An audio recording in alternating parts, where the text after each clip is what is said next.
Hey there everyone, it's Misterstubstep, and today I'm going to be doing a Rebel Clash Master Set Showcase. But before I get into this, I'm going to just go over some administrative information.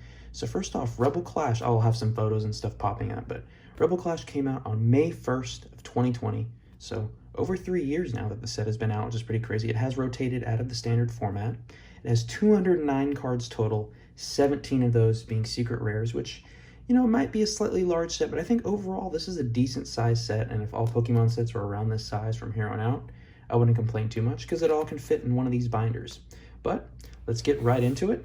I don't have any sealed product of Rebel Clash, so yeah, I didn't start collecting sealed until Battle Styles, and then I retroactively got some stuff, but nothing of Rebel Clash. So let me know if you have any sealed Rebel Clash, also referred to as Rebel Trash, because unfortunately when your #1 chase card is a supporter card, it can be kind of rough if it's not, you know, a Lily or something like that. But overall, love the Shuckle. I think there's some hidden gems in this set. Are they, you know, diamonds? Probably not. Maybe just some lower end gems. But that Lombre with the top entry is kind of cool. There were some competitive cards in this Rebel Clash set though, which is kind of cool. But you know, overall, you know, just not the most desirable set. Like when people see Rebel Clash in a product, they're like, oh no.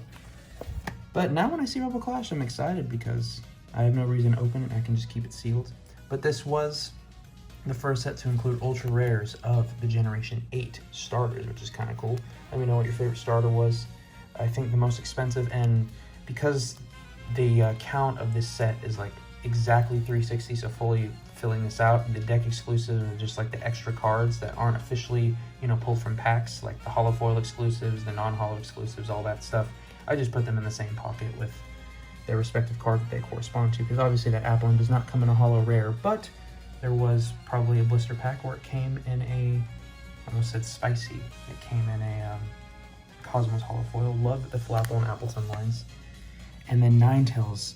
I feel like Ninetales has had so many beautiful cards over the years. Even this regular rare looks so good.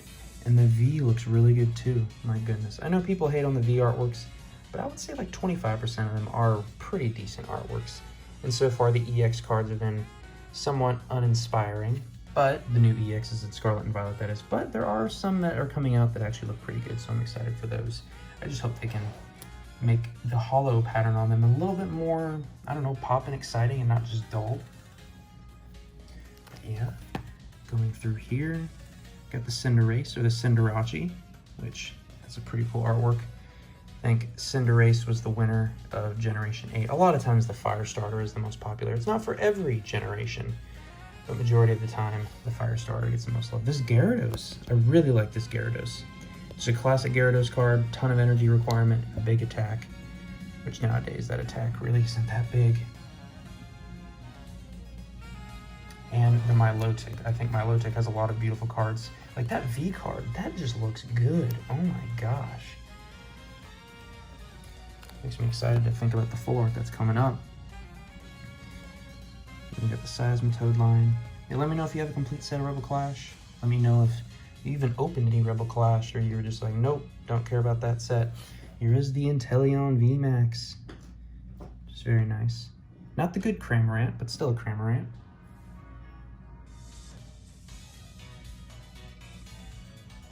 We have that Ice Skew with the Ice Face, which is very reminiscent of how it is in the video games as well. It can take a physical attack kind of like a substitute, and then it'll start taking damage, but then it's much faster when its Ice Cube breaks.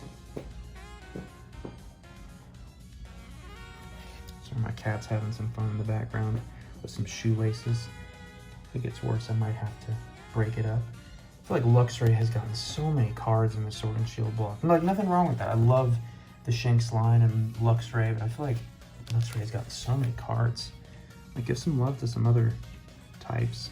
But yeah, that's a really cool Vikavolt artwork. I like that Vikavolt. And then the Bolton V and Toxel. I did have a Toxtricity on my team. I thought it was a cool design. And Electric and Poison, like, come on, that's pretty cool. I thought this card would take off a lot more, but not as popular, which is unfortunate. I just thought Toxtricity was a cool design. And there's a Clefable. Clefable. Whew. There's my favorite artist with a Natu. And then there's the Xatu. Xatu is just such a, I don't know how to explain that name. It's just like Xatu. But it's cool, it's cool, it's cool. And then my favorite artist again, which is kind of nice and rare to see them kind of side by side like that. There's a really nice SEGA artwork. Like that might be something I like display if I had like a house out west or something in the desert in the United States. If you get that as like a bathroom decoration, that's a nice artwork. Got the Hatterene, really nice holo rare. With that Mind Hat. The Alcremie. I feel like Alcremie is just one of those Pokemon that's really easy to hate. It's like, oh, they made a cake Pokemon, blah, blah, blah. I'm like, I don't know, I think it looks pretty cool. And the fact that you can get all those different colors. I wasn't somebody that collected all the colors, but still. Dragapult with that Infiltrator ability. Can be really annoying. You know, if you flip a coin and then you're like, sorry, you can't do any damage to me. That can be really obnoxious. But if you don't have any way to, I mean, you can never really guarantee coin flips, but if you don't have a way to redo coin flips, if they're not ideal to you, then yeah, not the best. And I don't think there's any cards currently in standard format that coin flips, you can redo them. No Glimwood Tangle, and I think, was it a Jirachi or a Celebi had an ability that you could do that with? I think Galarian Reunigress was like the last card that I needed from this set. I think it was like the reverse holo that I needed to complete it, so that's kind of cool. You might have heard the AC start up. Got the Carkol and the Colossal. I do like this line a lot. And the typing isn't the best, but I think it's a cool line. And Sandakan, I had one of these on my team. I just love defensive Pokemon. I love Pokemon that can take hits. Yep, and I think there's a non-holo exclusive under there, maybe a Cosmos Holofoil Stonejourner underneath there. And then Galarian Wheezing with that neutralizing gas. I did play the Eternatus deck, and it's pretty fun. Shame that it rotated out, but a lot of people didn't like it. And I don't know, I kind of miss when you're able to expand your bench up to 8. I think that's super cool. And I don't know if I'll ever come up with another Sky Field or anything like that, but still. I don't know, I've been wanting to try like a more disruptive, I mean, maybe not quite stall, but just mill or something like that. But I don't know if any of them are good enough to really, I mean, when everything comes together, you can make it work, or if the opponent's not expecting it. But yeah, Galarian Meowth, and not this Berserker, but another Berserker. That Galarian Meowth was really good with the other Galarian Berserker though for boosting up metal attacks. It was really good paired with Zacian. But alas, they've all rotated. This Probopass, I don't know why, I'm digging this artwork for some reason. You're just like, oh, looking down. And that would still be kind of a scary sight. I feel like Probopass is a boss in a Legend of Zelda game or something. That's just the vibe that I get. Dual Blade, I really like the Honage and Dual Blade artwork. Since Aegislash artwork is okay, I feel like I've seen it many times. And the Copperajah. I really like Copperage's regular form. The VMAX form is just kind of lame. I don't know, it looks weird. I know what they were going for, but just kind of lame. Got Duraludon, and then the Zacian and Zamazenta. Yeah, I got the Shattered Glass holo on that one. I think that was from a theme deck, which is kind of cool. Cosmos Holofoil Snorlax. I think that normally just comes non-holo. Got some birds. I don't know. It's tough for me to choose the best regional bird. My favorite artist again is that Un Faisan. But yeah, because I really like the Corviknight line. I like the Staraptor line.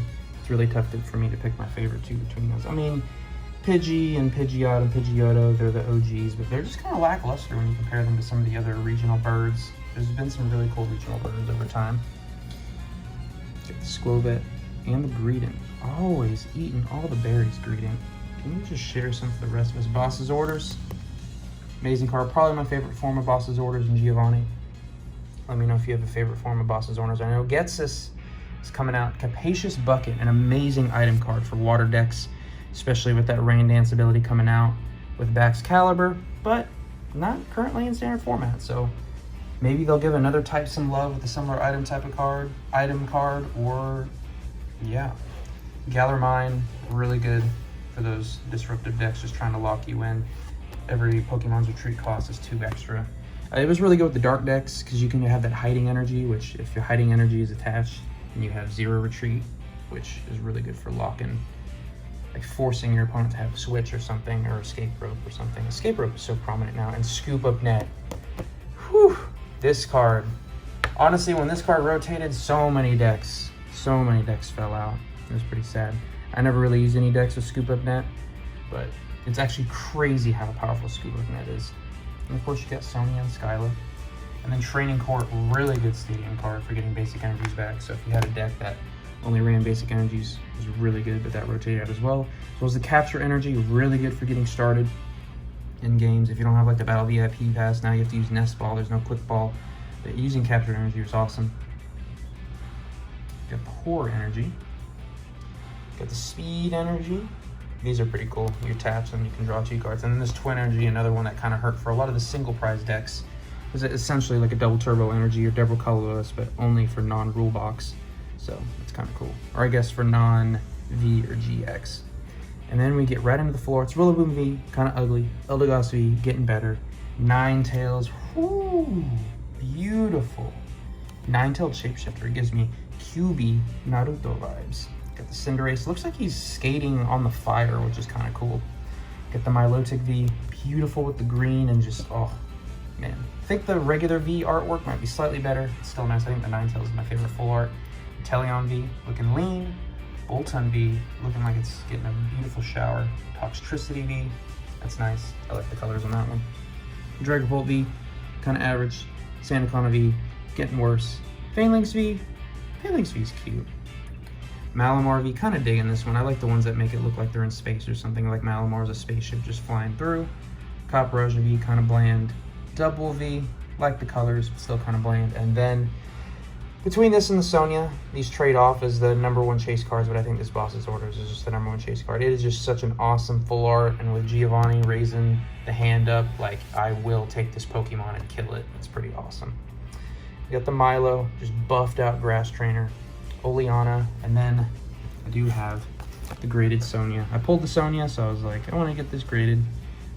Wasn't going to buy another copy for the binder, so I know it might look incomplete, which I can understand why that would bother some of you. And then you got the hyper rare starters. Secret Rare, Rainbow Rare, and Cinderace was probably the most expensive, I think. Dragapult and Toxtricity. This one's probably my favorite Rainbow Rare. I just love, oh, I like Toxtricity. G-Max Toxtricity's design. It just looks insane. And then we got the Rainbow Trainers. They do have a ton of texture. Got the Milo, got the Oleana, got the Rainbow Sonya, got the Frostmoth, and then I did pull the other gold card here, Galarian Berserker, which is kind of cool. Yeah, you want that Steely Spirit one. Do 20 more damage to your Pokemon. That's what you want. Got that big old charm, the Golden Scoop Up Net. That one was pretty pricey. Pretty pricey, especially prior to rotation. Tool Scrapper, and then the Twin Energy, which is such a beautiful secret rare energy. And now we can zoom out and go through the big old flips. Yeah, let me know what you guys think of this set overall. I want to give Rebel Clash more credit, but when you do compare it to every other set in Sword and Shield, there are so many strong sets in Sword and Shield. It does deserve the spot that it gets, but I do think there are some things that can be said about Rebel Clash as well. But yeah, please let me know down below what you think of the set. Are you planning on completing it now, or just what you think of it, or if me completing this was a complete waste of time? Please just let me know. I'm always down for discussion in the comments.